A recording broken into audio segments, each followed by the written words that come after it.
So you've booked a cruise. Now what? I'm gonna give you 20 tips of what you need to do between booking your cruise and going and getting on the ship. So I'm Elisa with EECC Travels. If you're new to this channel, please hit that subscribe button and the notification bell. If you've been here before, welcome back. Okay, so 20 things. Let's get started. What is the first thing you should do after booking a cruise? I'm gonna say download the cruise line app. So back when we first started cruising, this was not a thing, but it definitely is now. Every cruise line has its own app, and some are don't do a lot in the beginning. Some are just a countdown. Some you do everything, including your check-in, right on the app. So getting that cruise line app downloaded is very important. You're gonna need it on the ship, and if you get on the ship and don't have it, you might be in trouble, because once you go in airplane mode, if you don't have Wi-Fi, you're not gonna get that app. So number one, download the app. Number two, get familiar with your cruise ship's deck plans. Some of these are in that cruise line app, some are not. So the Shipmate app is another app that you can download that has every ship's deck plans on it. No matter what cruise line, what ship, you can find those deck plans on the Shipmate app.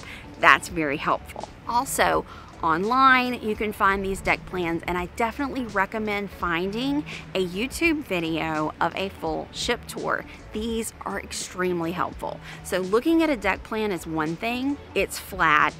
It doesn't provide a lot of information. Watching a walkthrough of someone actually on the ship gives you so much more information, because you can see on a deck plan that here's a restaurant, but actually seeing that restaurant with your own eyes makes a difference. So definitely do some research, get familiar with your ship before you get on it. Number three, make a copy of everything you're bringing. Your passports. If you're doing birth certificates, make a copy of those. Print out your boarding passes.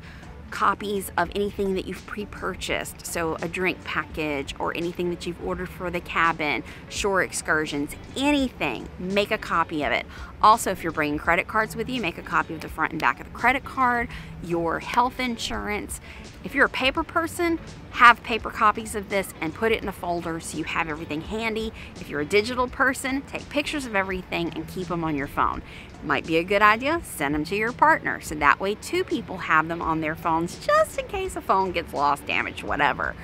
But have copies of everything, because if you lose your passport, if you lose a credit card, you need to have that information to get it replaced or get the card canceled, things like that. So very, very important. Number four, complete your online check-in. So in the past, when we first started cruising, this was optional. You could do your online check-in or you could do it all at the port. Nowadays, not optional. You have to do your online check-in before cruise day. So this does a couple of things. Number one, you're accepting your cruise contract. Most people don't read that, but definitely skim over it, good information in there. It is allowing you to add a form of payment for your onboard account. So if you want to add a credit card, or if you want to choose, okay, I'm going to bring cash and put that on account, it lets the cruise line know what to expect.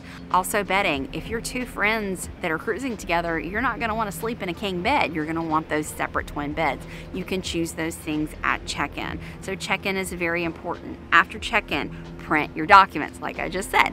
But in this case, whether you're a paper person or not, it's a good idea to print your boarding passes. Also, print your luggage tags if you're going to be checking bags. So, very important, do your check-in. If you're new to cruising or new to sailing with a specific cruise line and you're not sure how things work, look it up, ask questions. Most cruise lines have a Q&A section of their website. So if you're not sure about something, go to that Q&A section and look it up. It's better to know in advance, do your research, than get on board and be wrong about something because you assumed it was going to be one way, but it really was another way. Pre-register your kids for the kids clubs. This is so important, because that way the kids club knows to expect those kids there. And I'm talking little kids all the way up to teenagers need to do this. There's some forms that need to be signed, and on embarkation day, you do not want to be filling out paperwork. So get all that done pre-cruise, and then once you are on board, make sure the kids go on the first day, because number one, they need to check in. Number two, there's going to be some sort of meet and greet, and they don't want to miss that. Next up is beverages. If you want anything sent to your cabin, bottled water, alcohol, sodas that you want delivered to your cabin, do that before you get on board. Sometimes it's not available once you get on board. Sometimes it's going to cost more once you get on board. Also, if you want a drink package, you definitely want to do that pre-booking. It is always more expensive once you get on the ship. There's always going to be a discount pre-ordering that. This one is going to be applicable depending on the ship that you're sailing on. Some of the smaller ships, you don't have to reserve anything. You can walk up to any restaurant and get a reservation. But the bigger ships, the newer ships that have multiple specialty dining restaurants or big shows in the theaters and there's lots of people on board, if you don't pre-book that stuff, you may not get to see it.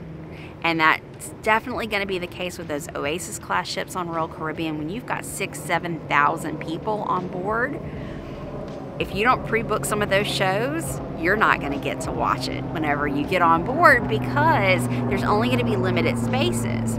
So all of those that pre-booked definitely have a space. And then once people get on board, they're like, oh, I need to book my shows. And then they're going to book up. And if you don't do it immediately, you're out. You're not going to get to see it.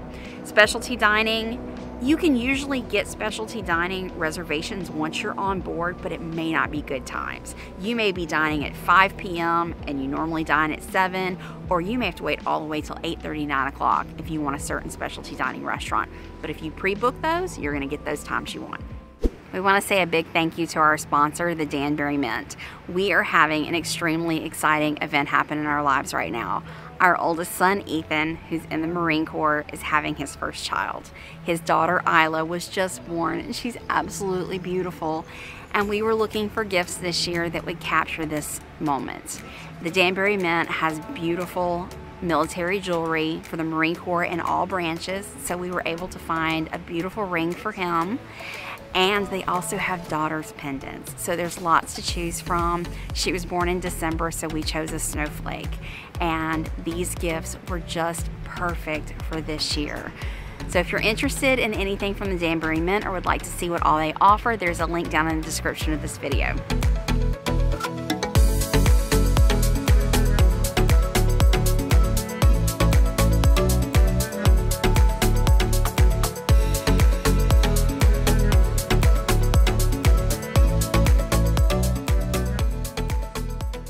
Okay, let's talk about packing for a little bit. Once you've packed, I want you to rethink everything you packed and take some stuff out of your suitcase.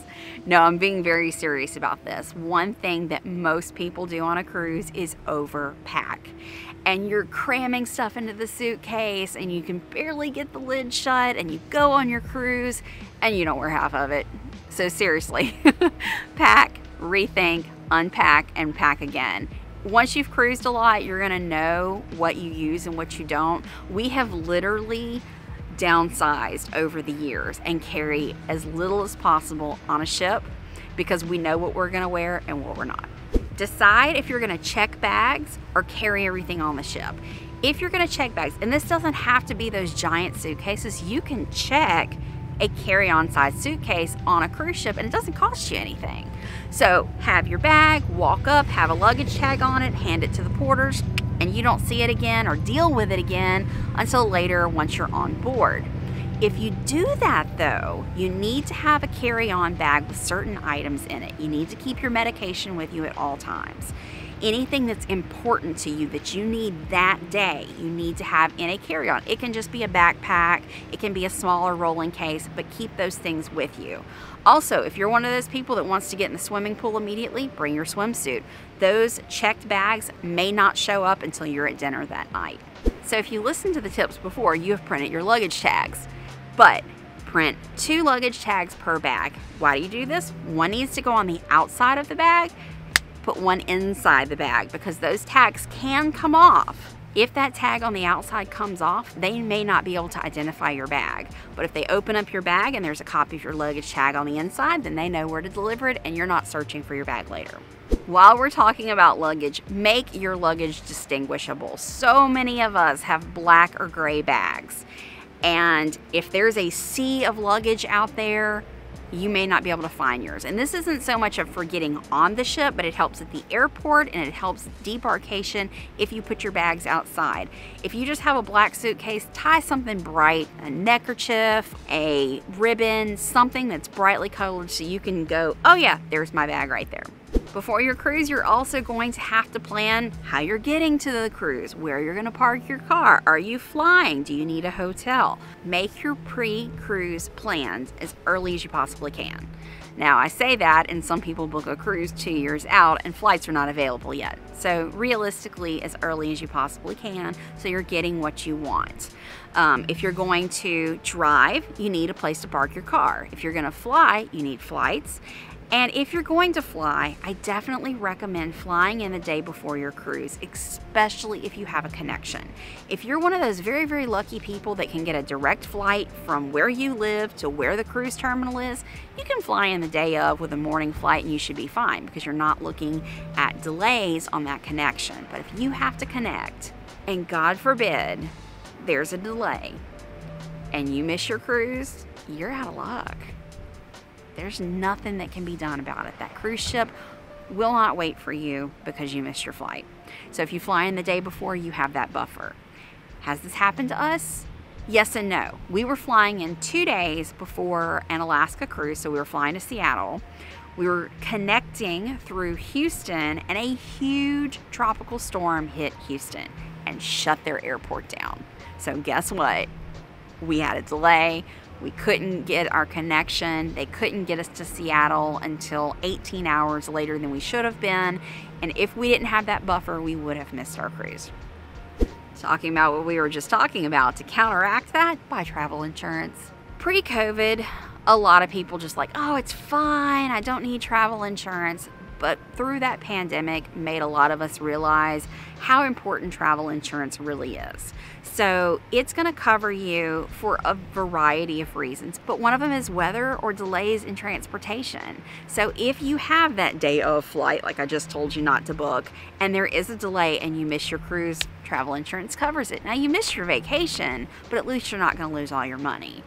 Another thing travel insurance does is helps you with medical expenses outside the country. Most of us that live in the U.S., our health insurance is not going to extend to foreign countries. So if you get hurt or sick on a Caribbean cruise, or you've gone to Europe or anything like that, your health insurance may not apply and the travel insurance will. So travel insurance is very important. You can buy it through the cruise line or you can buy it through a third party. Little tip, if you are flying and the flight is not booked through the cruise line, get a third-party insurance, because that one policy will cover the cruise, your flight, your hotel, your rental car, anything that you need can be covered under one policy instead of having multiple policies, because if you have to file a claim, that can be a nightmare. Hey, we touched earlier on parking, but we're going to specifically talk about parking. If you're driving to port, there are going to be multiple ways and places to park. One, you can park at port. Every port has parking. It's usually expensive. So my tip is, if you're going to be driving to port, look for other places to park. Also, another good idea is drive in the day before and get a hotel parking combination. This is great because usually it's not that much more above what the nightly rate would be for 7 days worth of parking. So that can be a great deal. Check with your phone carrier to see about international calling. So when you're on a cruise and you're sailing in the water, you need to be on airplane mode 100% of the time. If you're not, you're going to be bouncing on cell towers and you're going to get crazy roaming charges. But when you're in port, you can use your phone if you have an international plan. So for instance, we have AT&T. AT&T has a $10 per day international plan. So we only pay $10 for me, then it would be an additional $5 for Jason's phone, so $15 per day. Wolverine! Helicopter! Wolverine! That's what happens when you try and film near a military base. We're close to the military base. We're just right outside the main gate. Yep. Okay, so what was I saying? Oh yeah, international plans. So check with your phone carrier, see if there's an international plan. Sometimes you just have to activate it once with the phone carrier, and then every time you leave the country, you just use your plan just by flipping off airplane mode. It automatically connects, charges your phone $10. You're going to get a text that says you've activated your international plan. It doesn't always include every country, so if you flip it off and that country is not included, it will tell you this country is not included in your international package. You're going to be charged X number of dollars per gig of data. Just put your phone back in airplane mode then. But I can tell you pretty much everyone in the Caribbean is covered, and most of Europe. The only place we ran into where it wasn't usable was in Egypt. We couldn't use it in Egypt, but everywhere else was good. If you're leaving for any vacation, you need to get your home in order before you leave. So make sure, this is like a personal thing, but make sure your house is clean, because you don't want to come home to a messy house. That's just me. Make sure all your bills are paid that would be coming up due during the time you're on vacation. And if you're gone for a week or more, you may want to put a hold on your mail because you don't want it piling up in your mailbox. If you're using a debit card, you need to let your bank know that you're leaving the country. If you're using a credit card, you need to let your credit card company know that you're leaving the country. Because if you get down to the Caribbean and you go in a jewelry shop and you're like, oh my God, that's amazing, I have to have that, swipe declined.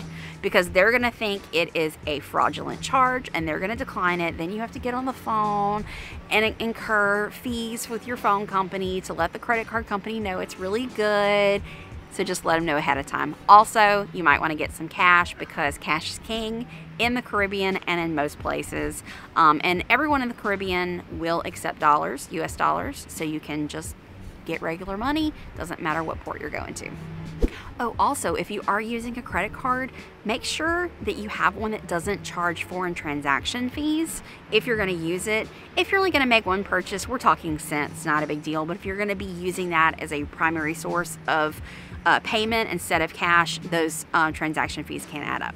Last but not least, get familiar with people you're going to be cruising with. Just about every sailing has a Facebook group. So somebody on that sailing said, I'm going to be the leader, and they start a Facebook group just for that sailing. So you can go to Facebook, go up to the search bar, put in the name of your ship and the date you're sailing, and if there is a Facebook group formed, you can join it. If you're way early on and you want to be that person that starts it, start a Facebook group and lead it. Also, if you're on Cruise Critic, you can usually find a roll call through Cruise Critic. But join, meet people that are going to be on the cruise with you, see activities that you might want to join. It can be a lot of fun, and it builds up excitement because you're in this group and you see people posting countdowns and I'm going to do this in this port and what are you doing in that port, and it starts a conversation going and really gets you excited for your upcoming cruise. So I hope these 20 tips were helpful to you. If you want our 101 cruise tips, there's a link down below. You can download that for free, and we'll see you on the next video. Bye.